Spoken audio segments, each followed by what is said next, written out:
So I've loved arch tops for a long time, but I got really interested in the big jazz boxes, especially vintage ones. And I was looking and looking and looking. But what really got me thinking about it was I was thinking about this guitar, and I had done all this guitar repair, and I started thinking about this guitar, and I was wondering if it was still around. And I was thinking how fun it would be to try to work on it if it still was.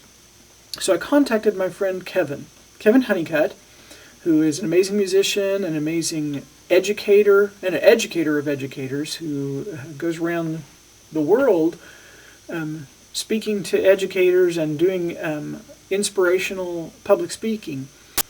Kevin grew up in poverty, and he learned to play guitar, basically taught himself to play guitar as a teenage boy, with his family moving from place to place because his dad was an alcoholic and was always getting in trouble with the law. This guitar that he had, it was this old K guitar, probably, I'm guessing, 1940s or 50s vintage. When Kevin was in high school, his family had to flee in the middle of the night from a house fire, a trailer fire, I believe it was. I think they were living in a trailer. And his guitar got damaged by fire and smoke in that trailer fire. He kept it. He tried to clean it up. It originally had a nice sunburst finish, which was completely damaged. By the time we were freshmen in college, that guitar was not a playable instrument. Kevin was my first guitar teacher. When we were freshmen in college, we became friends because of partly because of his knowledge of guitar and his complete willingness to share that with anybody who was interested. When we were freshmen in college and through those college years, it was a wall ornament. He had it hung on his dorm room wall. It was not one of the guitars that he kept there that he played. After college, I learned more recently that after those college years, he actually took it to. Now I'll give you a quick look at it here. We'll look at it a little further later. He took it to professional guitar technicians, to get it worked on and try to get it playable. Who did what they could or what they were willing to without making it outrageously expensive at the time. Kevin had done on his own. He had taken the wood surface, the bare sanded down to where most of the damage, the fire damage, the smoke, the dark spots were not obvious, and had brushed on a finish. But the first goal is to make this guitar playable.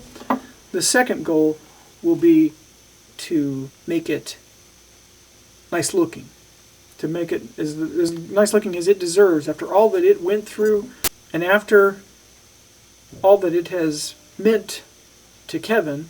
And we'll see what the K is capable of.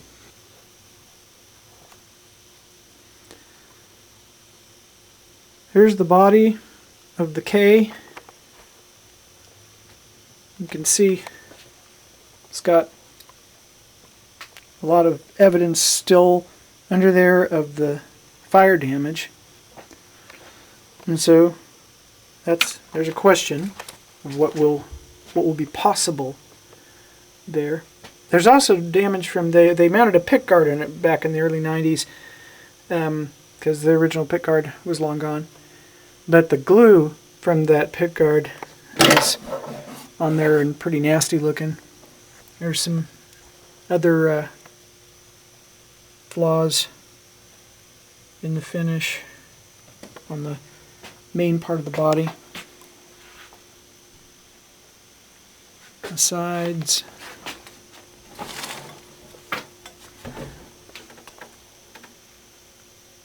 The end.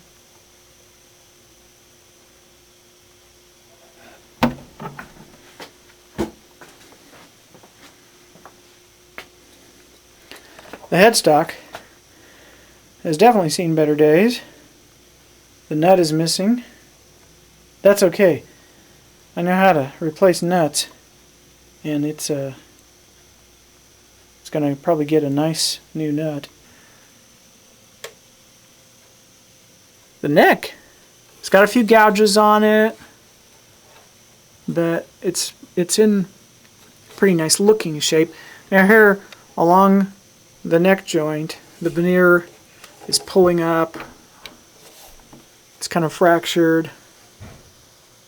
And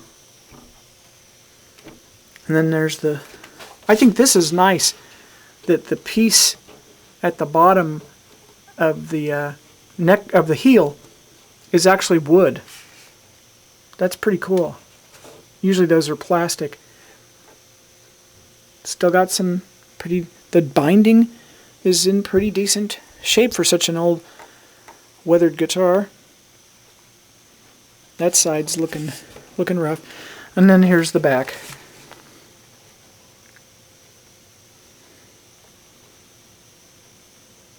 Okay, so cosmetically, that gives us an idea of what we're dealing with. Oh, one more thing is the fretboard. The fretboard definitely needs a little TLC. It's got just a lot of rough stuff, pretty serious gouge there, which we may or may not work on.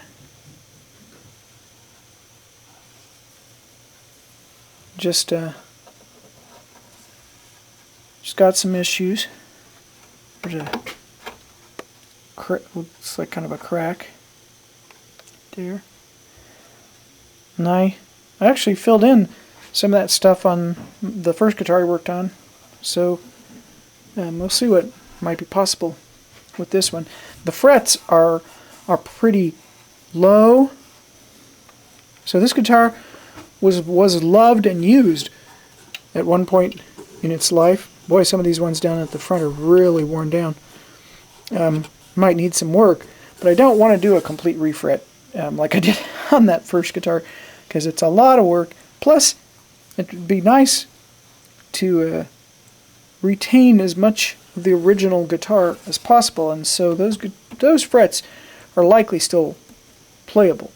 The big question is, can we get the action low enough? And that's going to be a thing we're going to have to tackle. But before we tackle anything else, the very first thing I'm going to start with is the neck, because it has a severe crack up here at the top of the fretboard. And as Kevin pointed out, if you string the guitar, it's not going to harm the playability.